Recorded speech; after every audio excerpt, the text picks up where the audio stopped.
And Holly gives us a coach to start with, which is one of the keys to getting stats up quickly in this game.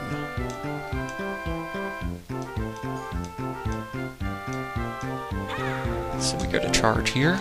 Let's see what Holly's coach is. I think it's something rather weak, though.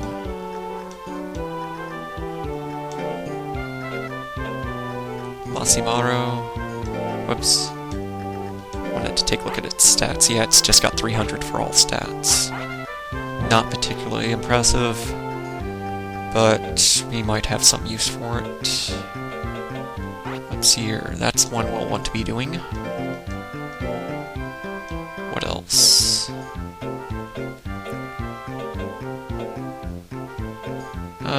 Toe's a pretty good one. And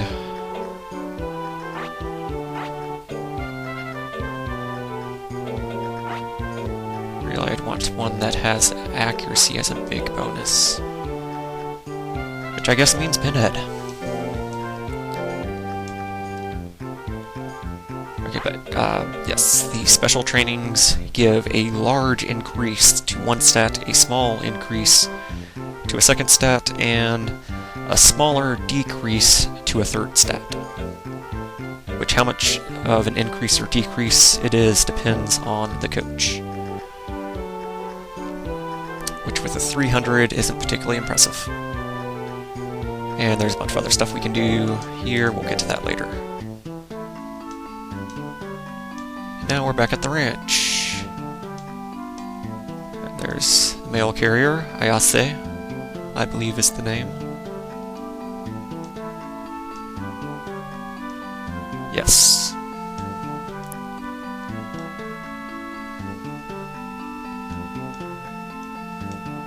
And yeah, explaining events. If you couldn't tell, Ayase is a girl.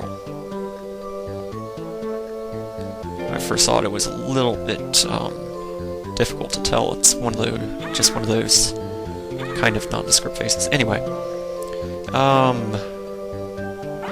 okay, so here's its stat or its traits. That's tough skin, reduced damage, but also decreased dodge chance, increased power of fists, increased power, accuracy, and tolerance of fire moves, which is very useful as it starts with Fire Punch. Yeah. And just a quick, yeah, he's a pig. Okay, here are the stats, pretty self-explanatory. Power increases the chance of physical attacks, which are the yellow icons. The green icons are intelligence-based. I just keep pressing B, though I don't need to. Intelligence affects the power of intelligence-based attacks, and it also functions as defense against those attacks, like the special stat in the original Pokemon games. Accuracy increases chance to hit, speed decreases chance to be hit, defense decreases damage, life is HP. All pretty straightforward. The main thing to note here is the levels to the left. Those are the important parts. For each 50 points in a stat you have, the level increases by 1. The individual numbers by themselves aren't that important. And a power of 150 is about the same as a power of 199. Once you get that extra 1 point up to 200 power, though, that's what makes the difference. So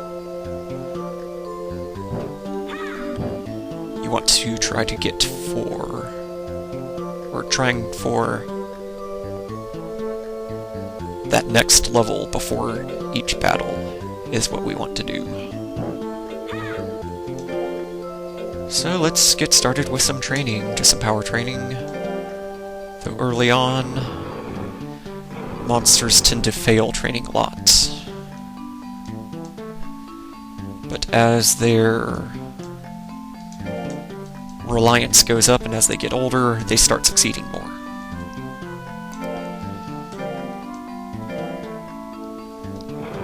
And there are 2 messages as far as failures go. This time he actually succeeded. For 4 power, which, again, as you get older, the stats increase more rapidly.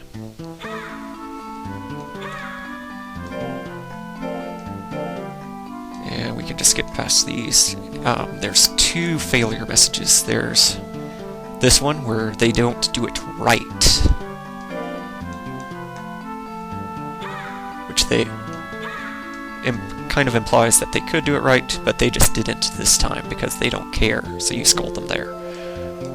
Or so we scold them there. And food, yes, food is good.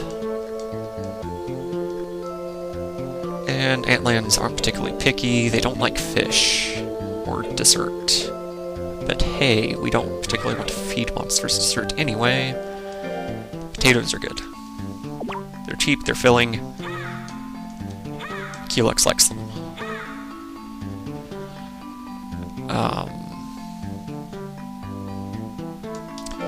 And the other message is, as far as failure goes, it didn't do very well. Which that one I generally don't scold them on unless they are kind of spoiled. Then I'll go ahead and scold them anyway, though that depresses them. And Aroma, another character of the story, is another breeder in the area, with her brother Zest.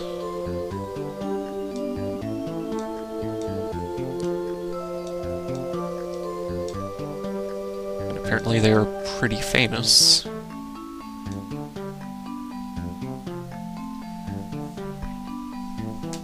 I remember a lot about the mechanics of the game, but I'm not too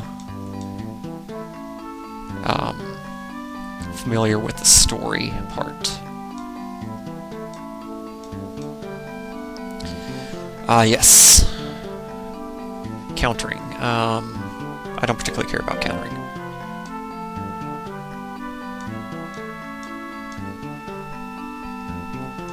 Basically how No, I don't want to try countering.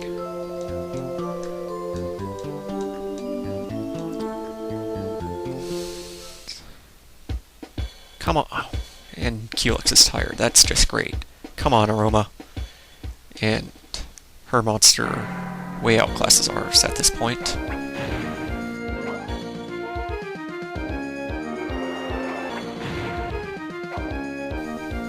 How countering works, you press the B button and one of the directions. And basically there's a 25% chance that the counter will be successful and they will take damage instead. And the other 75% of the time the counter fails and we get to eat a crit. So yeah, I pretty much never use countering at all. It just doesn't seem like a good idea. And we're addled. That's wonderful. Oh, come on.